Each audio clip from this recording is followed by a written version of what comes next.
Maybe the journey isn't about becoming anything. Maybe it's about unbecoming. Everything that isn't really you, so you can remember who you were meant to be from the very beginning. They chose every... Welcome to the Daily Allegory through Astrological Divination. Back to story time for a second. Our magic motto of the day is let the hidden patterns speak and let every mask be judged by what it does in the dark. Today's story is about a woman who was arrested after repeatedly violating a PFA and spent several days in jail, where investigators seize her phone and subject it to a tactical behavioral pattern analysis that goes far beyond surface evidence, tracing her search history, communications, deleted messages, saved receipts, repeated habits, and the subtle way she distributed attention when she believed nobody was watching. What emerges is not just proof of isolated acts, but a psychological portrait. One built from insecurity, fear, manipulation, compliance, hidden motive, and the quiet footprints of intention. Revealing not only who she claimed to be, but who she had been becoming through pattern and choice over time. Her lies do not collapse in some dramatic showdown, though, but in the colder force of documented clarity, as private behavior contradicts public image, and the real self behind the charm is exposed piece by piece. In the end, the story becomes a lesson in how appearances only matter until reality begins to speak. Because secrecy breeds fragile confidence, confidential loyalty always fractures under pressure, and what seems like harmless curiosity can become the very evidence that unmasks a person entirely. Today's story is called The Silent Portrait. She expected the jail to feel like punishment. Instead, it felt like a pause. Only a few days. That's what her lawyer had said with the careful calm of people paid to minimize reality. A few days for habitual PFA violations, a tactical matter, unpleasant, but survivable. She had smiled when he said it, because smiling had always been useful. Smiling softened language. Smiling bought delay. Smiling let people confuse performance for innocence. But the very first thing they took was the phone. Not violently, not ceremonially even. Just with the ordinary efficiency that makes institutions terrifying. A hand extended, an evidence bag opened, the screen went dark, and with it, something in her changed so slightly that only one person in the Holden area noticed. Most people think their secrets live inside words. They do not. They live inside patterns. That was what the analysts understood when the device reached the lab. They were not interested in single messages first, nor in the dramatic things people imagine investigators care about. It began elsewhere. Search history, communication frequency, attention allotment, deletion behavior, repetitive phrasing, timing clusters, shaping patterns, geolocation drift, stored screenshots, saved receipts, half-erased notes, drafts that were never sent, calls made and then denied by silence. They were not looking for a confession. They were building a portrait, bigger picture, piece by piece. And portraits, when properly made, they don't flatter. Not always. The astrology of the case, if anyone had asked the woman, she would have laughed at astrology in public and checked it in private. It was brutal in exactly the right way, though. Moon in Pisces meant her emotional life was liquid, suggestible, and self-mythologizing. Difficult even for her to hold in one shape for too long. The moon, North Node, and Mercury stellium in Pisces turned thought, feeling, destiny, memory, and self-narration into a single fogged mirror. She did not merely lie to others, she arranged reality in a version soft enough for her to survive looking at herself. But the sky had no interest in preserving softness. Moon squared Uranus in the 8th electrified the hidden world. Sudden exposure through intimacy, secrets erupting from shared vulnerability, instability inside obsession, surveillance, fear, and compulsion. Moon conjunct North Node in the 11th tied her emotional karma to networks, group loyalties, social mirrors, and the very people she used to stabilize her self-image. And then, for the placements, we finally have Moon squared Lilith in the 12th, suggesting a war with the exiled self, the denied hunger. The shadow she kept buried under posture and tone until it leaked through spite, violation, and the pleasure of crossing lines, just to prove that she could. It's the inner ego. No matter how good somebody is, there's zero chance of them not having to stroke that ego at some point. Time is the factor there. It's not a if, it's a when. Some people understand that and use time to their advantage when they understand that they have no resources or available allies at that time. So they use time as a metric to show a bigger picture of what was being hidden. Above all, it burned a harsher architecture. Neptune, Mars, Saturn, Sun, and Chiron in Aries. Illusion, aggression, identity, consequence, and wound all fused into one exposed nerve. It was not a chart for comfort. It was a chart for collision.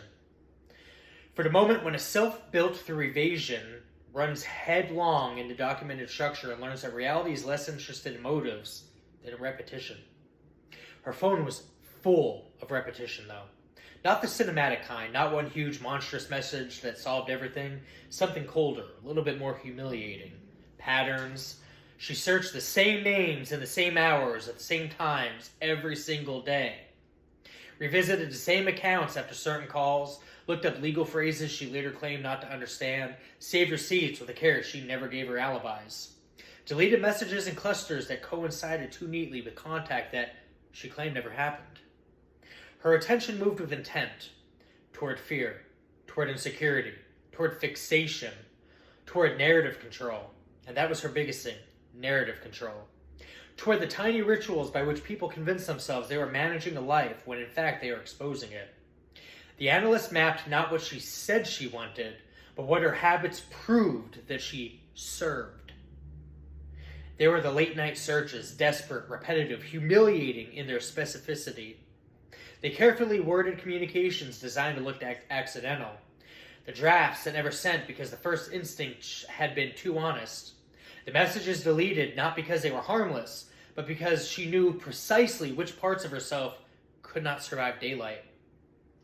There were photos saved and hidden, receipts folded into folders with names that sounded innocent, messages, threads renamed, numbers not even saved under their real names, contact patterns shaped around fear of abandonment and the thrill of proximity. There were moments when she believed she was unseen, and those were the most revealing of all. Because when people feel unseen, they stop performing coherence. Unless carbon footprint generation to be seen by the right eyes is the only way to feel safe, to freely move around a machine designed to take you out.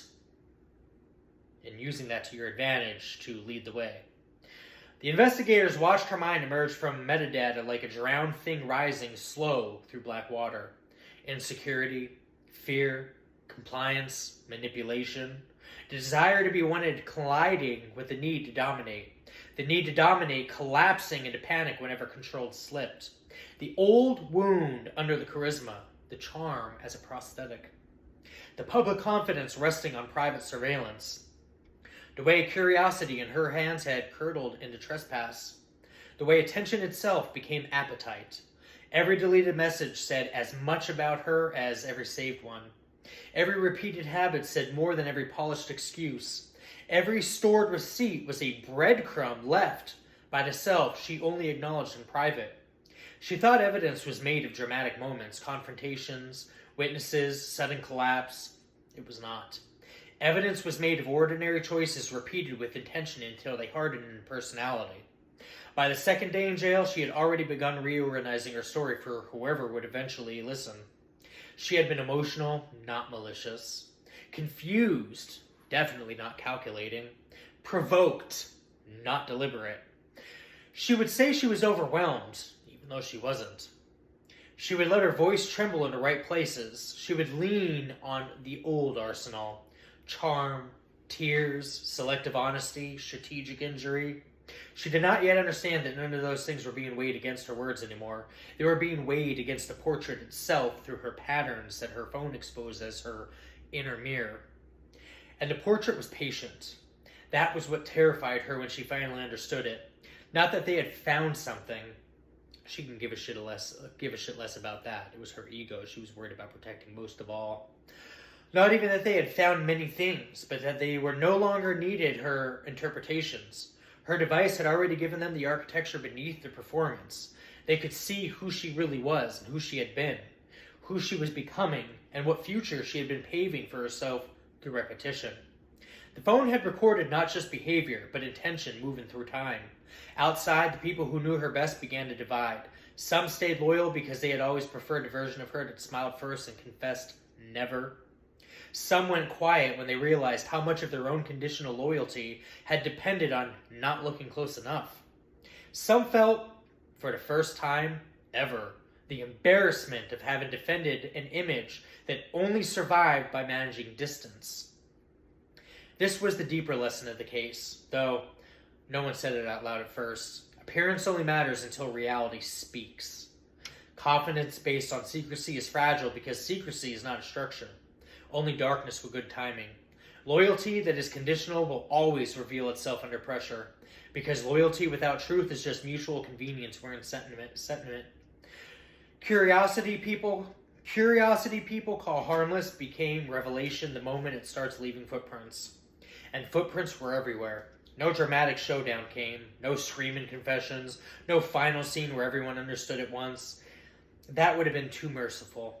Instead, the lies collapsed the way ice collapses under slow weight, silently, undeniably, all at once, only after a long period of seeming solid.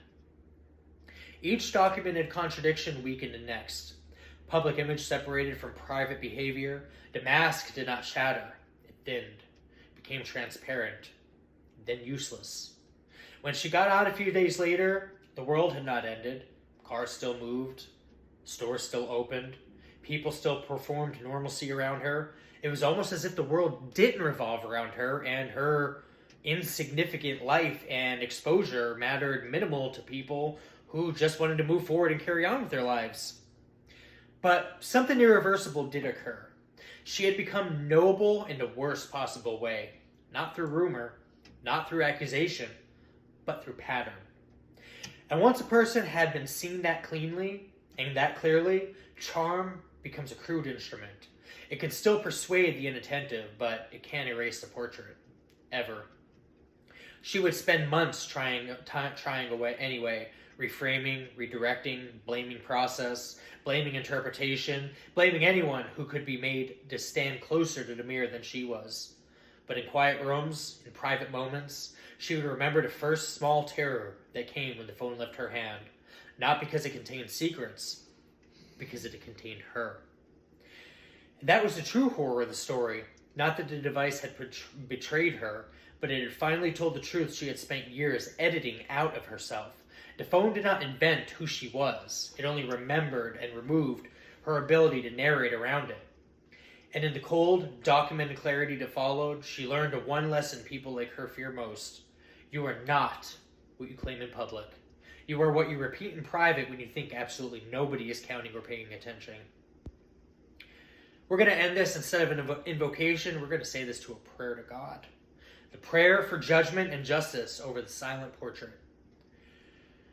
Most High God, you who see what is hidden and weigh what no human eye can fully measure, I come before you and place every mask, every lie, every secret intention, and every private pattern beneath your authority. You are the God of what is spoken and what is stored in silence. You see the search no one admits to making, the messages no one thought would matter, the habit repeated in darkness, the motive buried beneath charm, and the portrait formed by 1,000 quiet choices. Father God, Most High, let truth speak where deception has ruled. Let documented reality rise above performance. Let every false image be broken by the weight of what is real. Where there has been manipulation, bring exposure. Where there has been violation, bring consequence. Where there has been hidden malice, bring holy interruption. Call judgment upon every act that was done in secret and defended in public.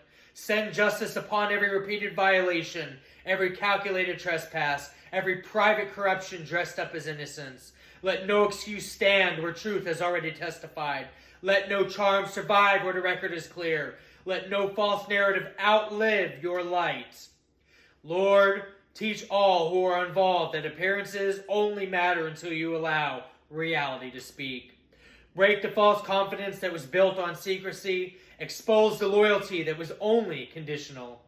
Reveal the contradictions between what was shown outwardly and what was cultivated inwardly. Let the silent portrait be read in full, and let every hidden pattern answer to your standard. Protect the innocent from retaliation, distortion, and further harm. Give peace to the one who endured being misrepresented. Give strength to those standing in truth. Give discernment to every hand responsible for judgment, that justice may be carried out cleanly, soberly, and without corruption. And if there is anything buried still, bring it forth in the appointed hour. If there is anything concealed by fear, let it surface. If there is anything twisted by lies, straighten it by your hand. You are not mocked. You do not sleep. You do not lose the record. So let the heavens order answer what was done on earth. May judgment come where judgment is due. May justice be sent where justice is needed. And may truth stand so clearly that no darkness can speak over it again. By this decree of the whispered emperor, there shall be law that underlies physical law. In your holy name, Amen. That's all I have today.